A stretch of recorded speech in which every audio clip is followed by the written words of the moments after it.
Fermeture du gazoduc Maghreb-Europe. L'Amora rencontre ses homologues tunisiens et libyens.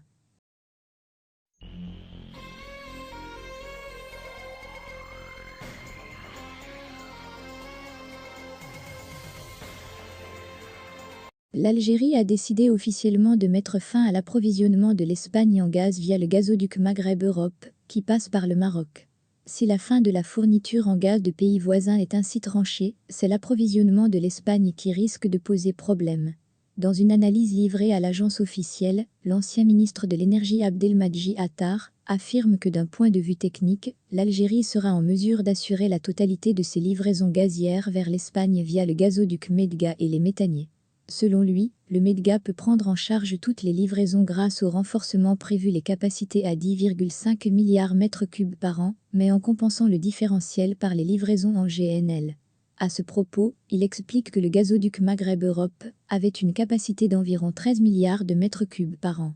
Cependant, depuis quelques années, il était exploité avec un volume annuel qui ne dépassait pas les 4 à 6 milliards mètres cubes par an, tandis que Medga acheminait 8,5 milliards mètres cubes par an.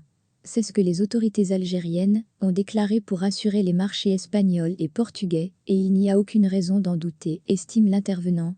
En effet, les autorités algériennes n'arrêtent pas de rassurer que la fermeture de Gmeu n'aura aucun impact sur l'approvisionnement de l'Espagne. De côté espagnol, tout porte à croire que l'on ne se doute aucunement des intentions de l'Algérie. Ce mardi, la ministre espagnole de l'Environnement et de l'Énergie Teresa Ribera affirme que les autorités algériennes se sont engagées à fournir plus de gaz à l'Espagne, si le pays en avait besoin.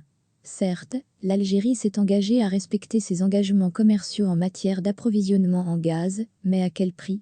Il convient de noter ici que les travaux d'élargissement sont en cours sur le Medga, afin de répondre convenablement à la nouvelle donne. Et pour combler les besoins de l'Espagne en gaz durant cet hiver, l'Algérie compte augmenter les livraisons de gaz naturel liquéfié par méthanier. Cependant, les spécialistes avancent déjà que la question de l'acheminement devra poser problème après la fermeture de Gmeu. En effet, si la question de volume ne pose aucun problème, celle de transport l'est davantage, car ces bateaux sont rares et les tarifs d'expédition élevés, indique-t-on. Ainsi, les deux pays doivent trouver les solutions à même de faire face à toutes ces contraintes. D'ailleurs, l'ancien ministre Attar explique dans son analyse que Sonatrach et ses clients sont certainement en train de travailler sur les solutions pour faire face aux défis relatifs à l'augmentation de la demande en hiver. Selon lui, cette demande pourrait dépasser les capacités journalières de Medga et à la disponibilité, les méthaniers nécessaires pour le GNL et celle de capacité de regazéification sur les côtes espagnoles. Le ministre des Affaires étrangères et de la communauté nationale à l'étranger, Rantan Lamamra, a tenu, lundi, une réunion de concertation avec ses homologues libyens et tunisiens, Najla Al-Mangouche et Othman Jerandi. La visite des ministres des Affaires étrangères de la Libye et de la Tunisie en Algérie s'inscrit dans le cadre de leur participation aux célébrations du 67e anniversaire du déclenchement de la guerre de libération nationale. À cette occasion, la ministre libyenne des Affaires étrangères et de la coopération internationale, Najla Al-Mangouche, ainsi que le ministre des Affaires étrangères, de la migration et des Tunisiens à l'étranger, Othman Jerandi, ont transmis les chaleureuses félicitations des dirigeants de leurs deux pays frères au président de la République, Abdelmadjid Tebboune.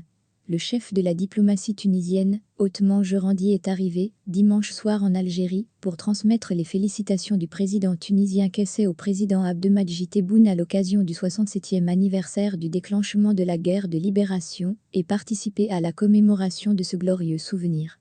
De son côté, la ministre libyenne a entamé le même jour une visite en Algérie au cours de laquelle elle rencontrera un certain nombre de responsables, avec lesquels elle évoquera la situation politique dans son pays.